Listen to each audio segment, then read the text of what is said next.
Juan capítulo 1, versículo 1. En el principio era el Verbo, y el Verbo era con Dios, y el Verbo era Dios. Versículo 14. Y aquel Verbo fue hecho carne y habitó entre nosotros, y vimos su gloria, gloria como del unigénito del Padre, lleno de gracia y de verdad. Juan capítulo 3, versículo 16, versículo muy conocido. Porque de tal manera amó Dios al mundo, que ha dado a su Hijo unigénito, para que todo aquel que en Él cree no se pierda, mas tenga vida eterna. Amén. Quiero hablarles en esta mañana sobre este título: Dios dio. Dios dio. Mire el que está a su lado y dígale: Dios dio. Amén. Oremos juntos en el nombre de Jesús. Señor Jesús, ayúdanos en esta tarde a recibir palabra de ti. Señor, gracias por lo que has hecho en mi vida, por lo que has hecho en esta iglesia y por cada uno que está aquí, Señor. Queremos hoy abrir nuestros oídos para oír tu palabra, nuestros corazones para recibirla, Señor, y habla a nosotros en el nombre de Jesús. ¿Cuántos pueden decir amén? Amén. Puede tomar su lugar en el nombre de Jesús. Ocurrió en un instante. Fue un repentino resplandor azul que envolvió momentáneamente la habitación antes de evaporarse. En ese momento, en ese instante, mientras el contador Geiger chasqueaba salvajemente, el científico llamado Louis Slotin supo en ese instante que había recibido una dosis letal de radiación gamma y neutrónica, procedente del núcleo de la bomba de plutonio que él estaba probando ese día. Eran las 3:20 del 21 de mayo, martes 1946, en un laboratorio secreto llamado el Sitio Omega, en un cañón en Nueva México, amén, cerca de Los Álamos, que se llamaba el Cañón del Pajarito. Slotin estaba instruyendo a un colega llamado Alvin Graves, que iba a sustituirle a él en el emplazamiento Omega. También estaba presente Alan Klein, un joven de 26 años de edad, licenciado por la Universidad de Chicago, que había sido llamado para observar todo el procedimiento.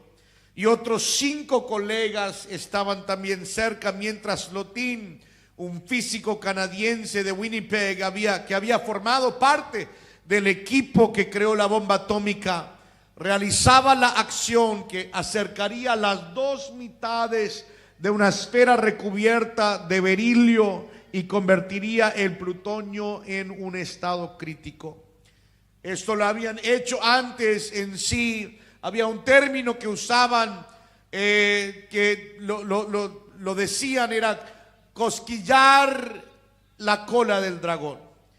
Era, en pocas palabras, llegar a lo más cerca que podrían de una fusión atómica para bomba atómica sin dejarlo del todo. Y era algo que estaban practicando.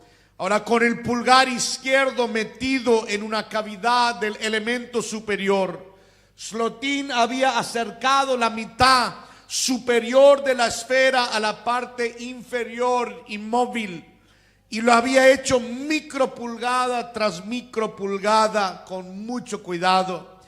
En la mano derecha él tenía un destornillador que utilizaba cuando hacían esta prueba para evitar que las 2 esferas se tocaran, y este destornillador servía como la barrera. Pero en este día, en este momento fatal, el destornillador se le resbaló de la mano y las mitades de las esferas se tocaron, y el plutonio en ese instante se volvió supercrítico. La reacción en cadena se detuvo cuando Slotin hizo algo inesperado. Ya haber perdido el destornillador, hizo lo único que podía hacer. Usó sus propias manos para romper las esferas, pero una mortífera radiación gamma y de neutronas había irrumpido en la sala en una llamarada azul provocada por la ionización instantánea de las partículas de aire del laboratorio. Louis Slotin había estado expuesto a casi 1000 rads de radiación, mucho más que una dosis letal. Klein, que estaba como a 1 metro de Slotin, recibió entre 90 a 100 rads de radiación, mientras Graves, que estaba un poco más cerca, recibió 166. Una oleada de calor invadió a los observadores, que la sintieron incluso a cierta distancia de la fuente. Escribe Thomas Brock, que era un biólogo jubilado de la Universidad de Wisconsin, que ha investigado a fondo los primeros accidentes de la era atómica en los Álamos. Dijo esto, Tomás dijo: además del resplandor azul y el calor, Louis Slotin experimentó un sabor agrio en la boca y una intensa sensación de ardor en la mano izquierda. Tan pronto como Slotin salió del edificio, vomitó, una reacción muy común a la radiación intensa. Otro comentarista sugiere que fue como si Slotin hubiera estado totalmente expuesto a la explosión de una bomba atómica a una distancia de 4.800 pies. Usted puede leer acerca de este acontecimiento y hay algunas pequeñas detalles que hay variaciones en los detalles sobre lo que ocurrió después de que Slotin hiciera estallar las 2 esferas de berilio. Mientras dicen esto, utilizaba su cuerpo como escudo para proteger a los demás hombres. Pero los informes oficiales, amén, de los 7 supervivientes, todos ellos desclasificados por el gobierno en 1985, pintan un crudo panorama de los acontecimientos inmediatamente posteriores al accidente. Amén. Según el guardia de seguridad llamado Patrick Cleary, dice: después del accidente salí corriendo por la puerta y bajé por la rampa. Probablemente tardé unos 5 segundos. Cuando llegué a la puerta seguía cerrada y el señor Klein, Cieslicki y yo éramos los únicos que estábamos allí. El señor Klein le dijo al policía militar que abriera la puerta. Le costó un poco sacar el silbato del bolsillo, pero cuando lo hizo abrió la puerta y luego hizo sonar el silbato. Dice: subí corriendo la colina unos 300 metros con los demás. Muy pronto salieron el doctor Slotin y el señor Young. El señor Young nos llamó y nos dijo que volviéramos a bajar al laboratorio. En cuanto llegamos allí, dibujamos un diagrama para averiguar aproximadamente dónde estaba todo el mundo cuando ocurrió. Así de catastrófico pensaron que era. La única conversación fue que todo el mundo se preguntaba quién había recibido la mayor parte de la radiación. Los médicos usaron algo que se llama el croquis para determinar la cantidad de radiación a la que había estado expuesta cada persona. Tras llegar al hospital de los Álamos, Slotin le dijo a Alvin Graves: siento haberme metido en esto, me temo que tengo menos del 50% de posibilidades de vivir, espero que tú tengas más que eso. Uno de los amigos íntimos de Slotin en los Álamos, el físico Philip Morrison, que le vio morir e hizo gran parte de los cálculos sobre la radiación tras el accidente, escribió que los cuidados médicos y de enfermería fueron buenos, de hecho un poco abrumadores. La enfermera Anna May Dickey acudía todos los días o a veces 2 veces al día para tomar muestras de sangre. Morrison relató que le costaba disimular su angustia cuando Luis la presionaba para que le diera los resultados del recuento. Muchos voluntarios estaban dispuestos a donar sangre para las transfusiones que los médicos consideraran necesarias.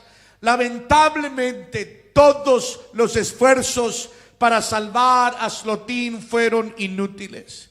Murió el 30 de mayo tras una agonizante secuencia de traumas inducidos por la radiación que incluían diarrea grave y disminución de la producción de orina, manos hinchadas, eritema o un enrojecimiento en el cuerpo, ampollas masivas en manos y antebrazos, parálisis de la actividad intestinal, gangrena y una desintegración total de las funciones corporales.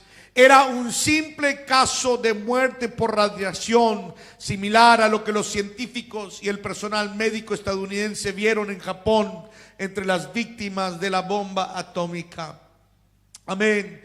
Unos días antes de la muerte de Slotin, el general de división Leslie Groves, jefe militar y administrativo del proyecto Manhattan, envió un DC-3 del ejército estadounidense a Winnipeg para llevar a los padres de Slotin junto a su cama.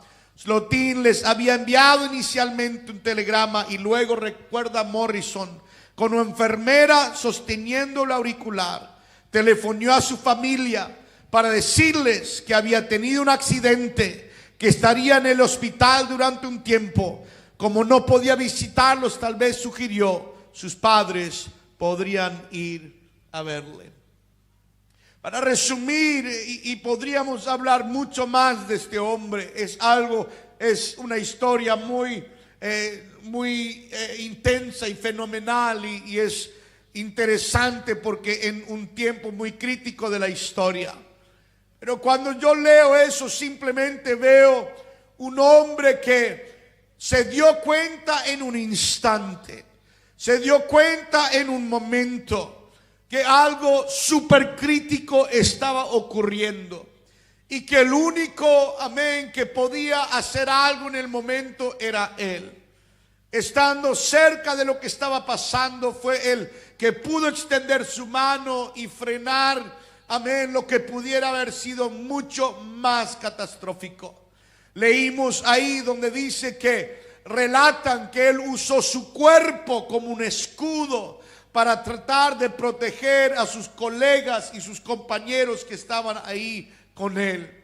Si usted busca, amén, si usted hace una búsqueda en internet, personas que se sacrificaron por otros, Luis Slotin siempre va a estar en la lista, porque él literalmente se sacrificó. Sabía que al meter la mano ahí adentro era muerte segura para él. Es impresionante, amén, porque vemos este hombre sacrificarse por otros. Pero quiero en esta mañana simplemente hablar de que Dios hizo eso y mucho más por nosotros. Amén, en un momento hipercrítico de la historia.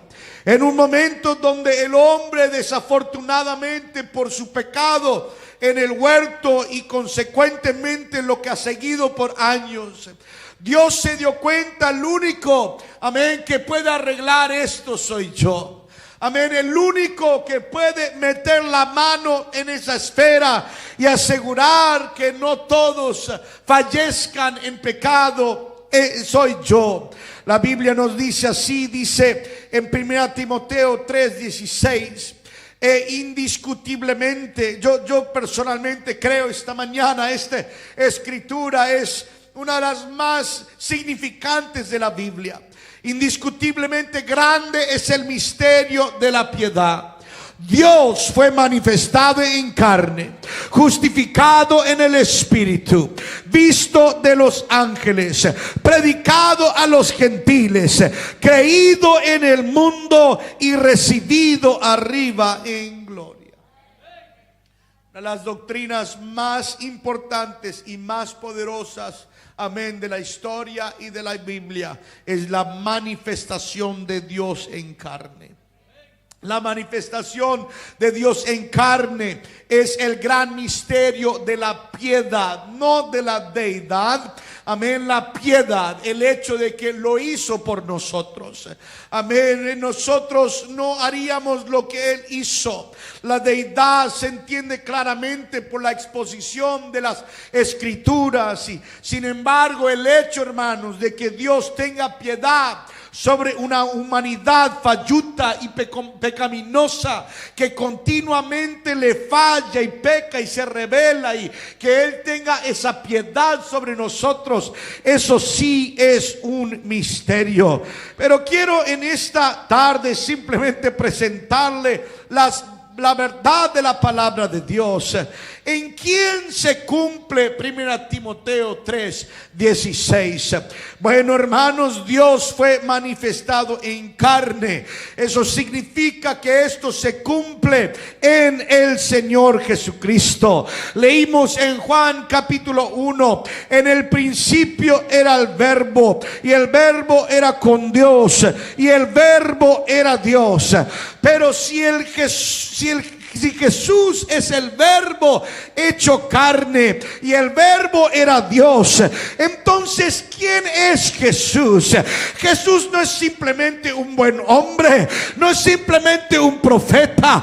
No, Jesús es Dios manifestado en carne, y aquel Verbo fue hecho carne y habitó entre nosotros, y vimos su gloria, gloria como el unigénito del Padre, nos dice la palabra de Dios.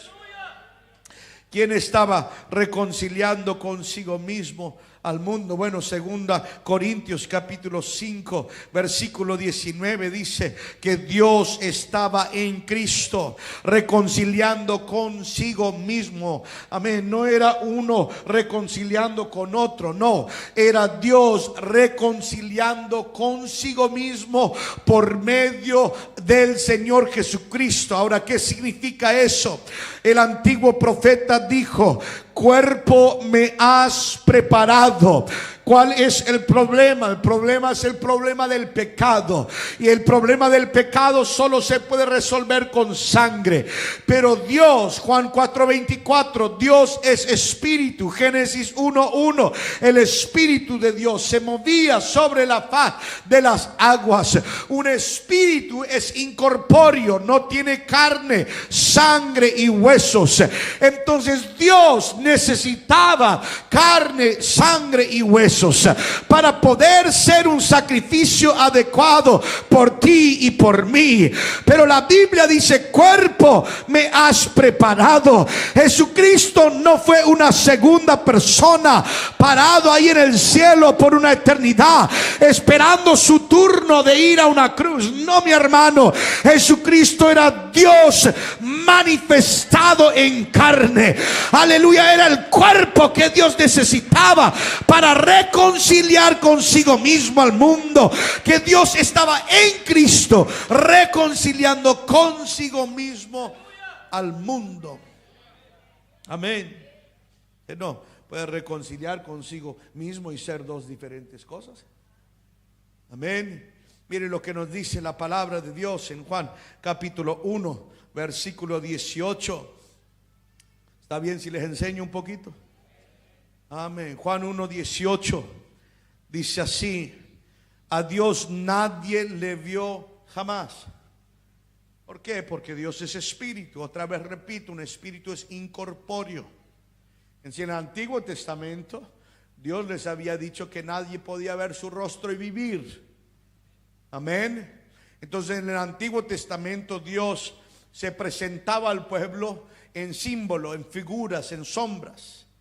Amén. Y lo leemos por todo el Antiguo Testamento. Amén. La columna de fuego, la nube, la roca que lo siguió en el desierto, los ejemplos de la vida de Isaac, los ejemplos, amén, de la vida de José y el maná del cielo. Todas esas cosas son figuras y sombras de él. Aún algunas veces se presentó en lo que se llaman teofanías, que son una representación temporal visible, como cuando él fue en la llanura de Mamre y fue y se presentó delante de Abraham y le dio a Abraham la chance de interceder por Sodoma y Gomorra. No hay ninguna duda quién era él, porque la Biblia es muy clara que Abraham se quedó hablando con Dios. Amén. Pero era una teofanía, no era algo engendrado, no nació. Amén. Aún podríamos especular sobre, por ejemplo, Melquisedec, el rey de Salem, cuando él salió al encuentro con Abraham. En Hebreos nos dice acerca de Melquisedec que era sin genealogía, sin padre, sin madre. Entonces parece que no fue engendrado, sino que fue una teofanía presentada en un momento, en un instante, para que Abraham pueda someterse a Dios y darle diezmo de todo, porque el diezmo no se trata de dinero, el diezmo se trata de relación, el diezmo se trata de pactos. El que lucha con diezmo es porque lucha en su pacto con Dios, lucha en su relación con Dios, lucha en su sometimiento a Dios. No sé si usted sabe eso o no. Diezmo no se trata de dinero, se trata de un pacto con Dios, comunión con Dios. Todo esto fue en el Antiguo Testamento, pero Dios es espíritu, no tiene cuerpo adecuado para poder sacrificar en la cruz. Entonces, ¿qué pasa? Juan capítulo 1 versículo 18 nos dice: a Dios nadie le vio jamás, el unigénito Hijo que está en el seno del Padre, Él le ha dado a conocer. Entonces, ¿quién ha dado a conocer o quién nos ha revelado a Dios? Bueno, la Biblia es clara que Jesús es el que nos ha dado a conocer. Jesús es el que nos ha revelado. Y en Hebreos 1 al 3 dice así: Dios, habiendo hablado muchas veces y de muchas maneras en otro tiempo a los padres por los profetas, en estos postreros días nos ha hablado por el Hijo, a quien constituyó heredero de todo y por quien asimismo hizo el universo. Ahora le hago una pregunta: ¿o el Padre creó todas las cosas? ¿O Jesús hizo todas las cosas?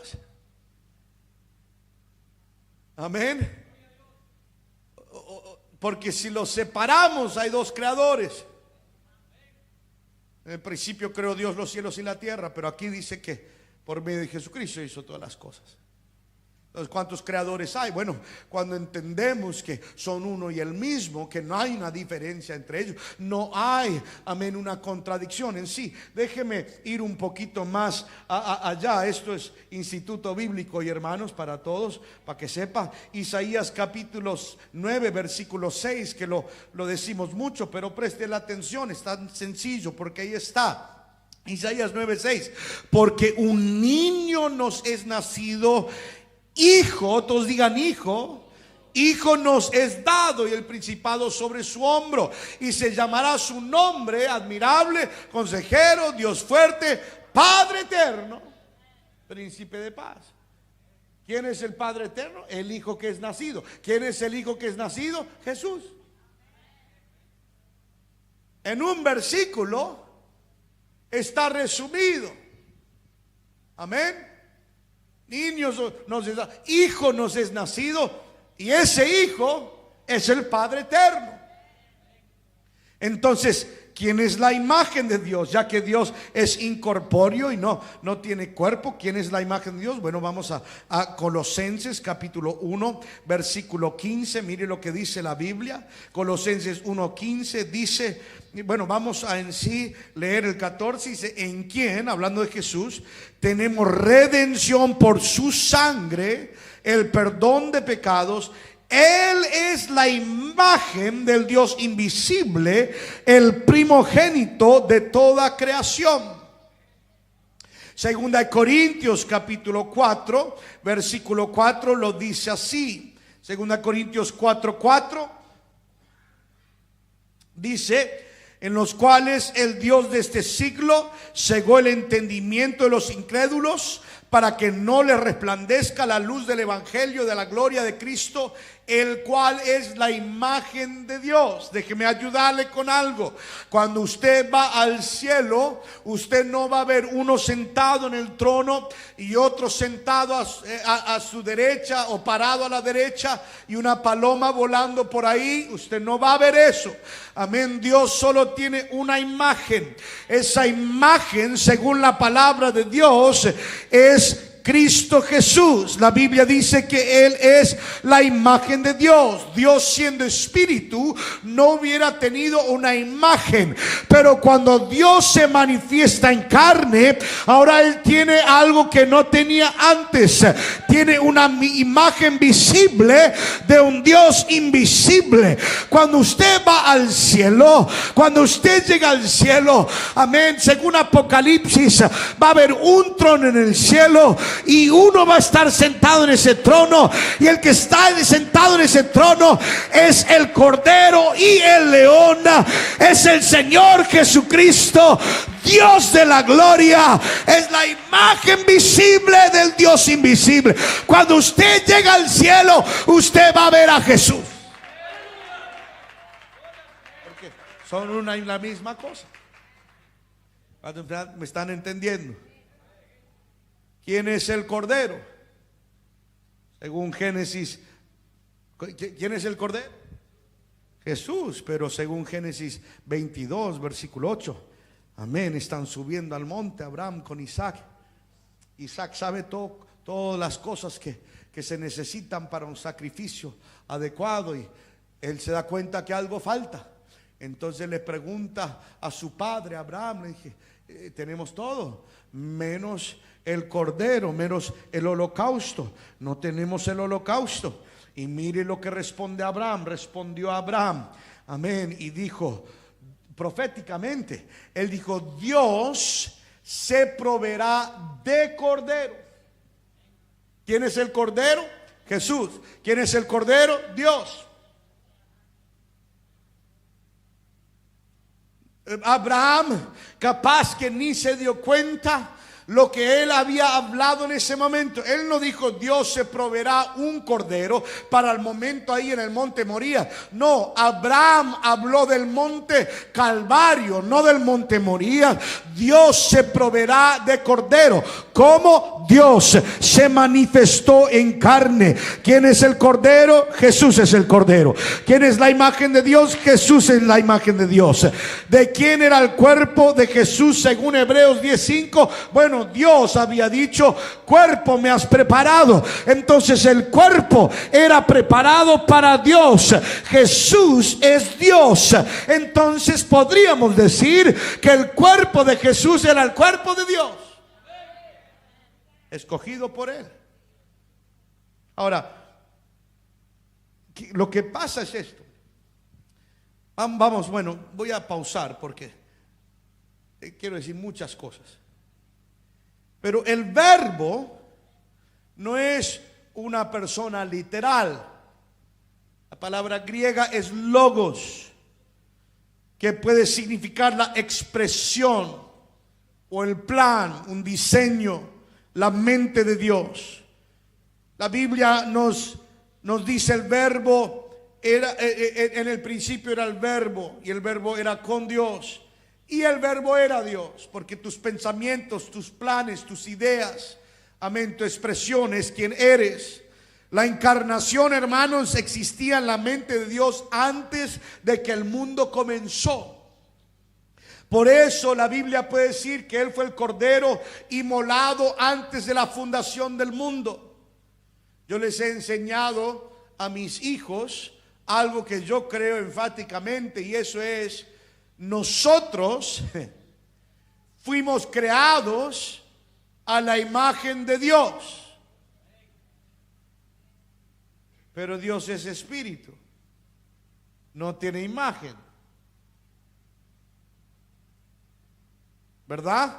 Si vamos a Génesis, donde la escritura nos dice, amén, que nos creó en su imagen y semejanza, Pero Él es espíritu. ¿Cómo puede tener imagen? Bueno, lo que pasa es que Dios no está limitado al tiempo y el espacio como nosotros. Entonces, aún antes, escúcheme bien, aún antes de la fundación del mundo, el plan de manifestación en carne ya está. La única manera que Él puede ser el cordero inmolado antes de la fundación del mundo es que si en la mente de Dios, en el plan de Dios ya está hecho. Entonces les sugiero esto: ¿cómo es que Dios tiene un blueprint, un esquema para el hombre que está por crear? ¿Sabe cómo? Por el hombre que Él va a ser. No sé si me comprenden o no. Por eso creo que se le llama a Jesucristo el postrer Adán. Se le llama el postrer Adán. Mire esto. Porque, ¿cómo se dice blueprint? El plano, gracias. El plano para Jesús no fue Adán. El plano para Adán fue Jesús. Y si miramos a Adán en su creación original, sería las características. No había pecado en él, no había. Lo que encontramos en Jesús estaban en Adán. Pero Adán no resistió la tentación de Satanás. Pero Jesús resistió la tentación de Satanás en Mateo 4. Y por eso el postrer Adán pudo hacer por nosotros una reconciliación, una redención. Oh, yo no sé cómo usted se siente, pero Dios dio, y no dio cualquier cosa. Él se dio a sí mismo por nosotros. Él no mandó otro. Él mismo vino. Yo mismo vendré y os salvaré, dice la palabra. El verbo era el pensamiento, el plan, la mente de Dios era Dios mismo. Entonces el logos sería la expresión o el plano como existe en la mente del pregonero, en este caso Dios. El logos entonces es Dios expresado. Es Dios expresándose a sí mismo. Amén. Y Juan 1:14 y 18 nos dan un entendimiento, donde nos dice aquel verbo fue hecho carne. Amén. Y habitó entre nosotros. Mire esto. Vimos su gloria. Gloria como del unigénito del Padre, lleno de gracia y de verdad. Bueno, Dios no comparte su gloria con nadie que no sea Él. ¿Sabe con quién Dios sí comparte su gloria? Nosotros algunas veces tomamos esa parte. Dios no comparte su gloria con nadie, como que Él no lo comparte con nosotros. Dios comparte su gloria con nosotros. La Biblia lo declara. Con quien Dios no comparte su gloria es con otros dioses. Los que según se llaman dioses, dice el profeta. Es ahí donde Él no comparte su gloria. Entonces, si Jesús no es Dios, no hay manera que Dios compartiría su gloria con alguien que está caminando por ahí declarándose ser Dios. ¿Cuándo me escucharon? Si Jesús no es Dios, no hay manera que Dios hubiera compartido su gloria con Jesús. Porque Jesús, donde iba, declaraba que era Dios. Amén. Entonces, es muy importante entender que el verbo no era inferior a Dios, sino que el verbo era Dios. Cuando Jesucristo nace, uno de los nombres que fue aplicado a Él era Emmanuel, que significa Dios con nosotros. Desde su nacimiento Jesús fue Dios, desde la concepción, amén, porque lo que se engendró en lo que se concibió en María y fue engendrado, no vino por el hombre, vino por el Espíritu. El Espíritu vino sobre María y ella concibió, y cuando Jesucristo nace, Él recibe su naturaleza divina de su Padre y recibe su naturaleza humana de María. Por eso en la otra clase, el otro día, estaban preguntando en la clase del instituto bíblico si se puede decir que María era la madre de Dios. No. María no era la madre de Dios porque María no tuvo nada que ver con la naturaleza divina de Jesucristo. Pero sí se puede decir que María fue la madre de Jesús. ¿En qué? En su humanidad. Porque Él heredó su naturaleza humana de ella. Hasta la Biblia lo declara, la declara la madre de Jesús. Pero nunca la declara la madre de Dios.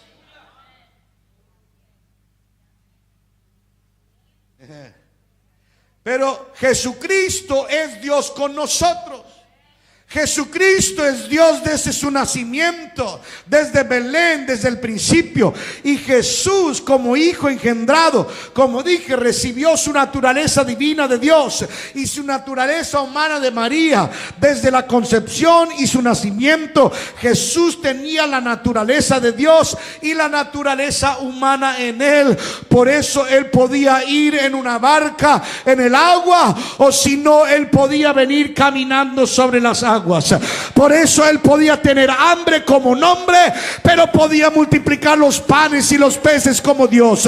Por eso, amén, Él podía estar cansado, amén, pero también Él podía fortalecer a otros, amén. Jesucristo era Dios y era hombre a la misma vez.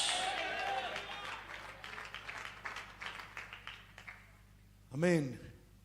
Entonces, Jesús es el Padre eterno. Vamos a hablar de esto un poco, porque esto es lo que me gusta. Lo que Dios dio,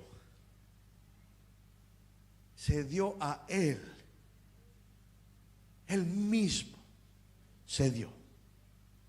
Y la mejor manera de entender eso es por medio de entender que Jesús es el Padre. Ya lo leímos, Isaías 9:6. ¿Está bien esto esta mañana? Esto no se trata de Santa Claus, esto se trata de Jesucristo. La razón por este tiempo y todo el tiempo. Jesús es el Padre eterno. Colosenses 2:9. Toda la plenitud de la deidad habitó en Jesús corporalmente. Esto incluye el papel del Padre. Entonces el Padre tenía que morar en Jesús, y Jesucristo repetidamente dijo esto. Juan capítulo 8, versículo 19. Ellos le dijeron: ¿dónde está tu Padre? Respondió Jesús: ni a mí me conocéis, ni a mi Padre. Si a mí me conocieseis, también a mi Padre conoceríais. Ahora, eso solo trabaja con Jesús. Yo podría ir a algún lugar y decir: conocer a Ryan Crossley es conocer a Darry Crossley, y eso sería una mentira. Conocerme a mí, el Hijo, no es conocerle a Él, el Padre, porque tenemos carácter diferente, personalidad diferente, cuerpo, alma y espíritu diferente. No somos la misma persona. Y sería una mentira si yo diría que verme a mí y conocerme a mí es conocer a mi Padre. Pero Jesús dijo: conocerme a mí y verme a mí es conocer y ver al Padre. Ahora, Dios no es hombre que pueda mentir. Entonces Jesús es el único que podría decir eso, porque Él mismo lo concluyó cuando Él dijo: yo y el Padre uno somos. Versículo 24. Él les dijo: por eso os dije que moriréis en vuestros pecados, porque si no creéis que yo soy. Hermanos, ellos entendieron muy bien esas palabras. Cualquier estudiante del Antiguo Testamento sabía que esas dos palabras, yo soy, eran las palabras de declaración de Jehová desde la zarza ardiente, cuando Moisés dijo: si me preguntan quién me envió, ¿qué les diré? ¿Cómo te identifico? Y Dios dijo: dígales, yo soy. Yo soy el que soy. Y cuando Jesús dijo: si no creéis que yo soy, los sacudió hasta las raíces a esos judíos, porque les dijo: si no crees que yo soy, si no creen que yo soy Dios, si no creen que yo soy Jehová, en vuestros pecados moriréis. Entonces le dijeron: ¿tú quién eres? Jesús le dijo: lo que desde el principio os he dicho. Ahora, Jesús declaró que Él y el Padre eran uno solo. En Juan 10:30. Ahora, me gusta leer todo el contexto aquí.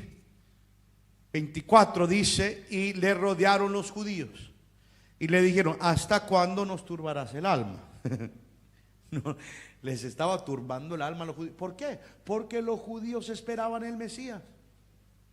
El anhelo más grande de cualquier judío era que llegue el Mesías, porque ellos sabían quién era el Mesías. Sabían que el Mesías era el cumplimiento de todas las profecías que habían venido por los antiguos profetas, de que Jehová un día iba a venir.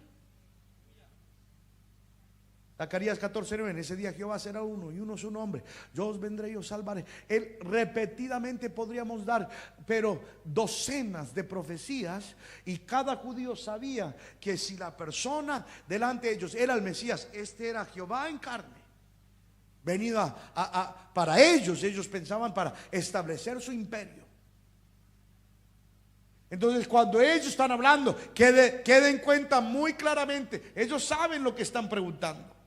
Y por eso ellos dijeron: ¿hasta cuándo nos turbarás el alma? Si tú eres el Cristo, dínoslo abiertamente. Y Jesús le respondió: os lo he dicho y no creéis. Las obras que yo hago en nombre de mi Padre, ellas dan testimonio de mí. ¿Por qué Jesús usaba estas terminologías? ¿Porque era una segunda persona? No, era una manera de referir a su naturaleza divina. Era una manera de referir a la plenitud de la deidad que habitaba en él. Y él humanamente como hijo tenía que hablar de esta manera. Y ellos le entendían muy bien, solo que no lo querían aceptar. Él les dijo: pero vosotros no creéis, porque no sois de mis ovejas, como os he dicho. Mire esto: mis ovejas oyen mi voz y las conozco y me siguen. Y yo les doy vida eterna. Este es Jesús hablando. Y no perecerán jamás, ni nadie las arrebatará de mi mano, dice Jesús. Versículo 29: mi Padre que me las dio es mayor que todos, y nadie las puede arrebatar de las manos de mi Padre. Si son dos diferentes personas, entonces las ovejas o están en las manos del Padre o están en las manos del Hijo. Porque Jesús dice que están en sus manos y nadie las puede arrebatar. Y dice que están en las manos del Padre y nadie las puede arrebatar. Y esto sería algo complicado, pero el próximo versículo, amén, nos da la claridad. Él dice: yo y el Padre uno somos. Mis manos son las manos del Padre, las manos del Padre son mis manos. Mi Padre y yo uno somos.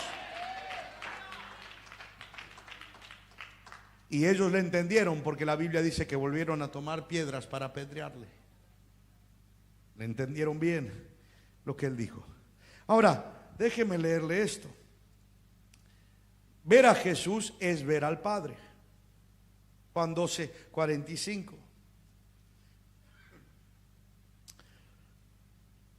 Jesús clamó, versículo 44: el que cree en mí no cree en mí, sino en el que me envió. Y el que me ve ve al que me envió.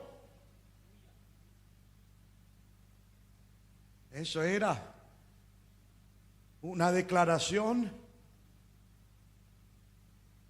impresionante, porque jamás hombre había visto a Dios. No puedes ver su gloria y su rostro. Hasta cuando se le pidió en el Antiguo Testamento, tuvo que cubrir y solamente dejarle ver parte, y aún con lo que vio, su rostro resplandeció y no podía ni mirar al hombre, sino en un velo entre su rostro y el hombre. Pero Jesús dice: el que me ve, ve al que me envió. Yo soy la imagen, la sustancia, aquí está. Yo soy la imagen de Dios. Amén. Conocemos muy bien lo que dice en Juan 14:7. Si me conocieseis, también a mi Padre conoceríais, y desde ahora le conocéis y le habéis visto. Felipe le dijo: Señor, muéstranos el Padre y nos basta. Jesús le dijo: tanto tiempo hace que estoy con vosotros y no me has conocido, Felipe. El que me ha visto a mí ha visto al Padre. ¿Cómo pues dices tú, muéstranos el Padre? No crees. Ahora mire esto, le voy a tocar algo aquí. Mire lo que dice Jesús: ¿no crees que yo soy en el Padre? Ahora nosotros no tenemos problema con el Padre en Cristo, con Dios en Cristo. Pero Jesús repetidamente, le voy a decir algo aquí, Jesús repetidamente refiere a su omnipresencia. Mi hijo Lucas está tratando de ganar todos sus compañeros de la escuela y él se pone a debatir. Y el otro día vino y me dijo: papá, ya entiendo por qué no lo comprenden. No entienden la omnipresencia de Dios. Y estoy de acuerdo, porque nosotros entendemos bien Dios en Cristo, pero Jesús dice: creedme que yo soy en el Padre. Bueno, eso está hablando, pero tú estás aquí en planeta Tierra. Yo soy en el Padre y el Padre en mí. De otra manera, creedme por las mismas obras. De cierto os digo, el que en mí cree, las obras que yo hago, él las hará también, y aún mayores hará, porque yo voy al Padre. Ahora, mire lo que la palabra de Dios nos enseña. No solo está el Padre en Jesús, sino que también Jesús en el Padre. Juan capítulo 10, versículo 38. Mire lo que dice la Escritura. Dice: mas si las hago, aunque no creáis a mí, creed a las obras, para que conozcáis y creáis que el Padre está en mí y yo en el Padre. Juan capítulo 3, versículo 13. Dice: nadie subió al cielo, sino el que descendió del cielo, el Hijo del Hombre que está en el cielo. Le dice: pastor, ¿qué nos está diciendo? Le estoy diciendo que Jesucristo les estaba tratando de dar a entender que Él podía ser Dios en Cristo y Dios fuera de Cristo, porque son la misma cosa. Mire esto. Si Jesús no dice yo soy en el Padre, entonces Jesús no tiene todos los atributos de Dios. ¿Sí o no? Dios, uno de los atributos de Dios, la naturaleza de Dios, es que Él es omnipresente. Yo no sé si les estoy molestando teológicamente aquí, pero Jesús comienza a hablar de una manera para darles a entender: me ven en este cuerpo, pero yo soy el que soy. Yo no paré de ser Dios fuera de este cuerpo. Este cuerpo lo necesito, amén, para derramar sangre, para redención, para hacer el cordero, para hacer el holocausto. Pero yo soy en el Padre. Déjeme darle un ejemplo que para mí es cuando Jesús estaba tratando de mostrarle a sus discípulos este aspecto de Él. Lo encontramos en Marcos capítulo 9. La Biblia dice que tomó a Jacobo, a Juan y a Pedro y los llevó a un monte. Y nosotros lo leemos de una manera pasajera y leemos esta palabra sin considerar lo que está pasando. La Biblia dice que Él se transfiguró. Eso significa que, amén, su figura se transformó. Y la Biblia lo describe de esta manera: que sus vestidos se volvieron blancos, resplandecientes, tan blancos que ningún lavador en la tierra los podría volver más blancos. Y de repente cosas sobrenaturales, fuera del tiempo, comienzan a ocurrir. Cosas celestiales comienzan a ocurrir, porque de repente aparece Moisés y de repente aparece Elías. Elías que nunca murió, Moisés que Dios lo sepultó, representando la ley y los profetas. Y Jesús en este instante está en una figura transfigurada, amén, acompañando la ley y los profetas, amén. Yo no sé si me está comprendiendo. Jesús les estaba revelando a esos tres discípulos: quiero que entiendan el poder que tengo, quiero que entiendan quién soy yo. Yo estoy en el tiempo, pero también opero fuera del tiempo. Yo estoy en la tierra, pero nadie subió al cielo sino el que descendió del cielo, el Hijo del Hombre que está en el cielo. ¿Cuántos comprenden por qué ahora Jesús habló de esa manera? Les estaba tratando de dejar entender: ven este cuerpo, pero yo sigo siendo Dios fuera de este cuerpo. Amén. Entonces es impresionante que Dios nos dio a Él mismo. Aleluya. ¿Cuántos comprenden esa parte? Ahora Jesús le dice a sus discípulos, Juan 14, 18, dice: no, bueno, versículo 16: yo rogaré al Padre y os dará otro consolador para que esté con vosotros para siempre, el Espíritu de verdad, el cual el mundo no lo puede recibir porque no lo ve ni le conoce. Mire esto: pero vosotros le conocéis, porque mora con vosotros y estará en vosotros. ¿Cómo pueden ellos ver el Espíritu de verdad? Jesús acaba de declararles, dice: porque vosotros lo conocéis, mora con vosotros y estará en vosotros. Está hablando del mismo. Y sabemos, porque dice: no os dejaré huérfanos, vendré a vosotros. Ahora mire esto: Jesús acaba de declarar que Él es el Espíritu de verdad, que Él es el Consolador, pero también dice, como hijo, dice: no os dejaré huérfanos. ¿Quién puede? Un hijo no puede dejar huérfanos. Solo un padre puede dejar huérfanos. Entonces, cuando Jesús dice: no os dejaré huérfanos, Él está hablando como padre, con toda legalidad, porque un hijo nos es nacido y su nombre será llamado Admirable, Consejero, Dios fuerte, amén, Padre eterno, Príncipe de paz. Hermanos, Jesucristo es el Padre. Él nos dio a Él mismo. Yo doy gracias a Dios, aleluya, que cuando Él vino no nos dio cualquier cosa, nos dio a Él mismo.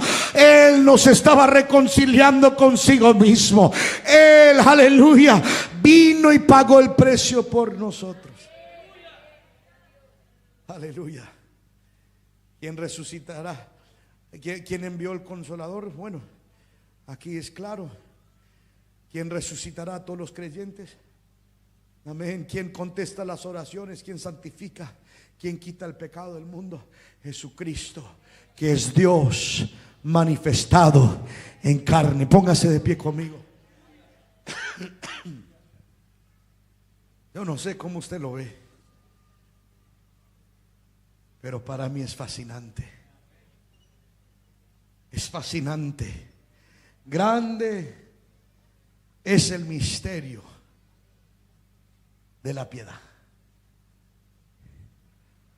No lo podían comprender, pero Él hacía todo para que ellos puedan recibir la revelación. Yo no sé cuántos pentecostales del nombre están aquí. Por eso, hermanos, el nombre de Jesús no es un amuleto de suerte. El nombre de Jesús no es algo que decimos livianamente. Aleluya, el nombre de Jesús. Cuando Dios decidió encapsularlo todo, Hechos 4:12 nos dice que no hay otro nombre bajo el cielo dado a los hombres por la cual podamos ser salvos. Amén, hay solo un nombre. Yo quiero invitarle aquí adelante. No vamos a llorar, no vamos a chillar, sino que nos vamos a gozar. Nos vamos a gozar que Dios mismo se manifestó en carne.